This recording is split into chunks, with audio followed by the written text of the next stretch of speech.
दादा, महाधिवेशन के बाद से लगातार आजसू के प्रति लोगों का जुड़ाव और झुकाव बढ़ता जा रहा है, कुनबा आपका बढ़ रहा है। हाँ, लोगों का मैंने जैसे अभी लगातार पार्टी के अंदर लोगों का समागम हो रहा है, लोग पार्टी से जुड़ रहे हैं, पार्टी के विचारों से जुड़ रहे हैं, कार्यक्रमों से जुड़ रहे हैं। आज उसी कड़ी में बड़कागांव विधानसभा का ये एक पदाधिकारियों का जो लंबे समय तक कांग्रेस के साथ काम किए, उनके प्रतिनिधि के रूप में काम किए, अलग अलग पदों में काम करने वाले लोग अपने कांग्रेस से त्याग पत्र देकर इस पार्टी के मुहिम में पार्टी के एजेंडे को स्वीकार करते हुए पार्टी में आज शामिल हो रहे हैं। मैं तहे दिल से सबसे पहले उन सभी पदाधिकारियों का मैं हार्दिक स्वागत करता हूं, अभिनंदन करता हूं। और ये सिलसिला अभी लगातार रहेगा। हर जिले में इस तरह की गतिविधि चल रही है और संगठन लगातार जो अभी 3 महीने के अंदर, महाधिवेशन के 3 महीने के अंदर जो हमारा टारगेट था, हम लोग उसको पूरा करने की तैयारी करेंगे। पार्टी का बहुत जल्द इसी पे दिन में पार्टी का विस्तार का भी घोषणा होना है, तो बहुत जल्द पार्टी का विस्तार भी हो जाएगा, तो फिर पार्टी के भावी कार्यक्रम भी सामने आएंगे। पार्टी आने वाले पार्लियामेंट, असेंबली दोनों में ख्याल रखते हुए पार्टी का जो विस्तार कार्यक्रम है, पार्टी का सरकार के खिलाफ की जो मुहिम है, जो पार्टी का भविष्य के लिए राज्य का एजेंडा है, इन सभी विषयों पर हम लोग अलग अलग प्लेटफॉर्म पर काम प्रारंभ करेंगे। मुख्यमंत्री सार्वजनिक मंच से कह रहे हैं कि जो गैर आदिवासी अधिकारी हैं राज्य में, चाहे आईएएस हो, चाहे बीडीओ हो, चाहे सीओ हो, वो सरकार की सुन नहीं रहे।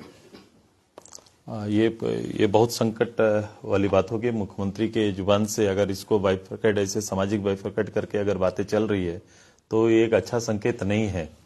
और राज्य के मुखिया अगर इस तरह की दलील और बयान दे रहे हैं, तो मुझे लगता है कि वो एक गंभीर परिस्थिति राज्य के अंदर खड़ी होने वाली है।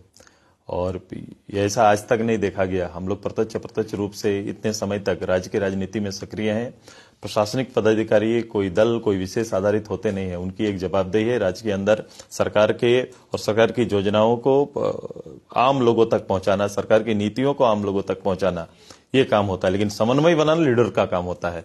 अगर ऐसा हो रहा है तो एक नेतृत्व का अभाव, हम कहेंगे कि कहीं न कहीं नेतृत्व का अभाव है, जो सभी लोगों को समेटकर नहीं चल पा रहे हैं। ये बातें हम अभी तक आम लोगों के लिए कहते थे। मैं यहाँ के आम लोगों के लिए कहा जाता था कि सभी के विकास में शायद उनका राज्य सरकार की जो नजरिया है वो स्पष्ट नहीं है।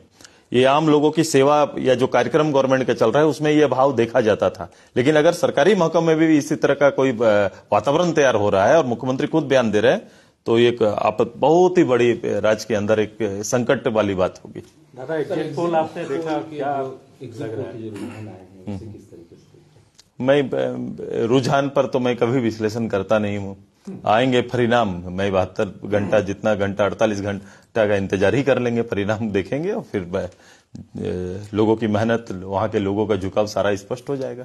आज मजदूर भी वापस आ रहे हैं जो फंसे हुए वो बहुत, मैं सबसे पहले उनके पीछे जो लोग, जिन लोगों ने भी 17 दिन मेहनत किया, 8 दिन, जितना दिन का रहा उनका, जो एक गंभीर परिस्थिति से वो बाहर निकले हैं, जहां पर परिवार या फिर वो खुद, उनके बयान को मैंने सुना, जिन्होंने अपना ये तोड़ दिया था कि शायद मैं बाहर निकल पाऊंगा, लेकिन जिन लोगों ने दिन रात मेहनत करके इनको बाहर निकाला, मैं उनके एक छोटा सा पत्थर हटाने वाले के प्रति भी आभार व्यक्त करता हूं कि आज जो भी हैं ये सांस ले रहे हैं या फिर इस परिस्थिति से बाहर निकले, तो उन मेहनतकश लोग जिन्होंने इस अभियान को चलाया उनको बधाई देते हैं और उनके प्रति आभार व्यक्त करते हैं। चार्टर्ड प्लेन से मजदूरों को बुला रही है सरकार। बाद में कितनों फोटो खिंचा लीजिए, क्या फर्क पड़ता है। ये महकमा आपने भी देखा होगा, कोविड के समय भी इसी तरह से मजदूर को, हमारे लेह लद्दाख में काम करने वाले मजदूर आए थे। आज उस मजदूर का एड्रेस मैं सरकार से पूछता हूं, बता पाएंगे क्या आप? ये शो मैं हमेशा कर रहा हूं, शोबाजी से आप मीडिया और अखबार के माध्यम से सुर्खियां बटोर सकते हैं और अपनी पीठ अपने थपथपा सकते हैं, बट रियलिटी में वो मजदूर वहां गए क्यों थे? क्या परिस्थिति ऐसी बनी कि वहां जाके काम करना पड़ा? वहां कोई टेक्निकल लोग बन के नहीं गए थे, बल्कि एक सादा सीधे मजदूर के रूप में गए थे, रोजी रोटी के लिए गए थे। मुख्यमंत्री को इन सब से बाहर निकल के इतना ही करना होगा कि 8 लाख मजदूर जो प्रदेश के बाहर काम कर रहे हैं, वो वहां ना जाए और उनके लिए इस प्रदेश के अंदर रोजगार का सृजन हो, तब जाके कह पाएंगे कि उनके बारे सोचा जा रहा है। श्रम मंत्री तो कहते शौक से कोई जाएगा तो हम कैसे रोक पाएंगे? हमारे पास काम। श्रम मंत्री इन विषयों पर कितना गंभीर है कि एक मंत्री को इस तरह से बयान देना उचित लगता है?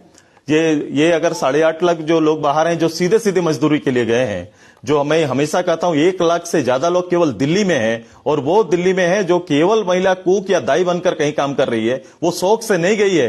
कोई माँ अपनी बेटी को शौक से वहां नहीं भेजा है। उनके लिए गांव में ठहराव, उसके शहर में ठहराव, उसके ब्लॉक में ठहराव का कोई हमारे पास आधार नहीं है। इस कारण ये पलायन हो रहा है, पहले भी और आज भी।